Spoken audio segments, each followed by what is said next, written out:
The news making rounds right now is about a major development in Nigeria's ongoing security conversation, where reports say that about 600 bandits agreed to surrender after a meeting held deep inside a forest, a meeting reportedly facilitated by Islamic cleric Sheikh Ahmad Gumi. This information has sparked serious reactions across the country, and many people are asking the same question: what exactly happened, what does it mean, and how does it affect everyday Nigerians? According to the story as it has been discussed publicly, the meeting took place inside a forest area where these armed groups are said to operate. The discussion focused on peace, dialogue, and the possibility of ending violent activities in exchange for assurances of safety, fair treatment, and support for affected communities. The key point that caught everyone's attention is the number involved. 600 is not a small figure. That alone makes this development something Nigerians cannot ignore. Now, let's slow this down and break it in very simple English so everyone can follow clearly. For years, many rural communities in parts of northern Nigeria have lived in fear. Farmers could not go freely to their farms, travelers were afraid of highways, and families were forced to leave their homes. Because of this, any news suggesting that a large number of armed men are willing to stop and surrender will naturally raise hope, questions, and even suspicion at the same time. As this gist continues, please don't forget to like this video and subscribe to the channel. Your support really helps us bring you verified stories and clear explanations like this one. Like the video and subscribe so you don't miss important updates. Back to the gist. The idea of dialogue with armed groups is not new in Nigeria. Over the years, different approaches have been tried, including security operations, peace talks, and community engagement. In this particular case, the forest meeting was described as a peace-oriented discussion.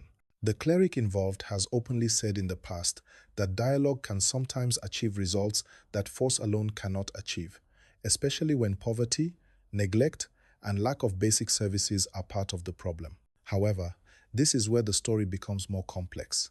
Many Nigerians are divided over this approach. Some people believe that talking to bandits encourages bad behavior and sends the wrong message.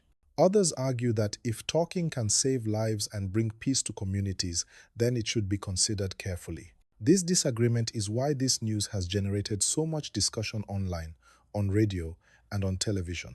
Please remember to like this video and subscribe. It takes just a second, and it helps the channel grow. Another important part of this story is the issue of trust. When reports say that 600 bandits agreed to surrender, Nigerians want to know what surrender really means. Does it mean giving up weapons? Does it mean stopping attacks completely? Does it involve rehabilitation and reintegration into society? Or is it just a verbal agreement without clear follow-up? These questions matter because past experiences have shown that peace agreements only work when there is proper monitoring and commitment from all sides. From what has been discussed publicly, one of the challenges after such agreements is implementation. When promises are made during peace talks, they must be followed by action. If one side feels neglected or cheated, the agreement can collapse. This is why many analysts say that peace efforts must include clear plans for education, jobs, and community development, especially for young people who might otherwise return to crime. Like this video and subscribe if you are following the gist so far. We bring it to you in clear English, no noise, just the facts and explanations. This development also raises another important issue: the role of individuals in national security matters. When non-government actors step in to mediate, it often creates controversy. Some people praise them for trying to help, others question their authority and methods. In this case, the cleric involved has defended his role by saying his intention is peace and the protection of innocent lives. Critics, on the other hand, feel that such matters should be handled strictly by the state. What makes this story even more sensitive is the emotional weight behind it. Many Nigerians have lost loved ones, homes, and livelihoods because of insecurity. For such people, news of surrender brings mixed feelings. Hope, yes, but also pain and doubt. They want to see real change, not just headlines. As we continue, please like this video and subscribe to the channel. Your engagement helps push this kind of content to more people who need clear information. Now let's look at the bigger picture. Security is not just about guns and uniforms, it is also about justice, opportunity, and governance. When communities feel abandoned, problems grow. When young people have no education or jobs, they become vulnerable to bad influences. Many experts say lasting peace will only come when development reaches rural areas and people feel included in the system. This is why the story of 600 bandits agreeing to surrender is both important and delicate. It is important because it shows that dialogue can open doors. It is delicate because one wrong step can destroy progress.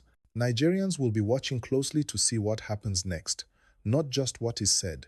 Like this video and subscribe if you want us to keep breaking these stories down in a way that is easy to understand.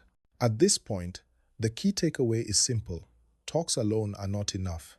Promises must be kept. Actions must follow words. And transparency is very important.